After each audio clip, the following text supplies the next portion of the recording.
Hey Mira, start recording. What? Solo traveling means one thing. I'm constantly recording every single thing on my phone and sometimes it's so tiring. On my trip to Japan, I was so excited to use the Ray-Ban Meta glasses and these glasses made my life so much easier. Let me show you how.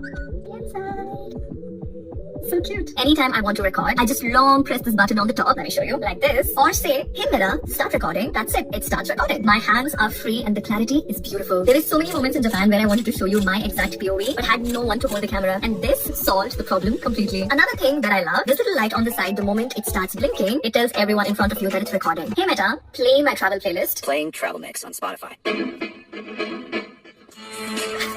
Okay, I swipe on the side to increase and decrease the volume and tap to pause. Amazing! Overall, this is a 10 on 10. Stylish, functional, easy, matches every outfit. And under the sun, they turn black like sunnies. What more do I want? It's the perfect solo travel partner. Love you!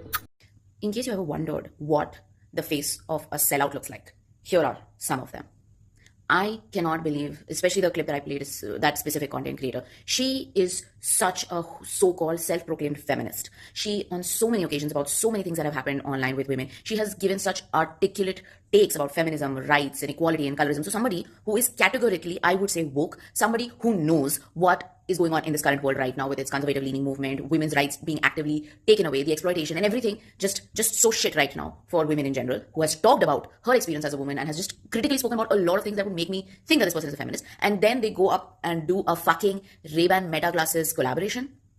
I'm sorry, but you do not get to call yourself a feminist. You do not get to reap the benefits of appearing woke and cool and just left-leaning feminist online and then go up to doing a fucking paid collaboration by this insidious tech company.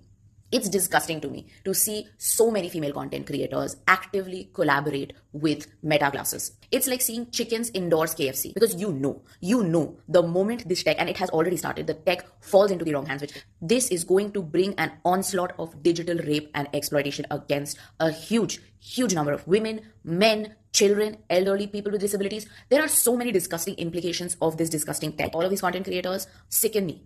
The fact that she calls herself a feminist, the fact that I have seen so many other smaller content creators make reels tribute her for the fact that they feel comfortable, so crediting her for feeling like good in their dark color skin and their duskier color skin.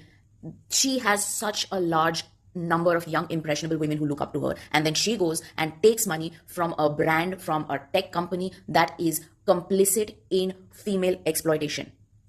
The irony there. I am surprised nobody on her team, including herself, thought that, hey, maybe I, as someone who has built an entire fucking following, being a completely feminist, woke woman who's, against colorism, etc., misogyny, etc., maybe I should not actively advertise a piece of tech that is going to be exploited and is going to be used in very nasty ways.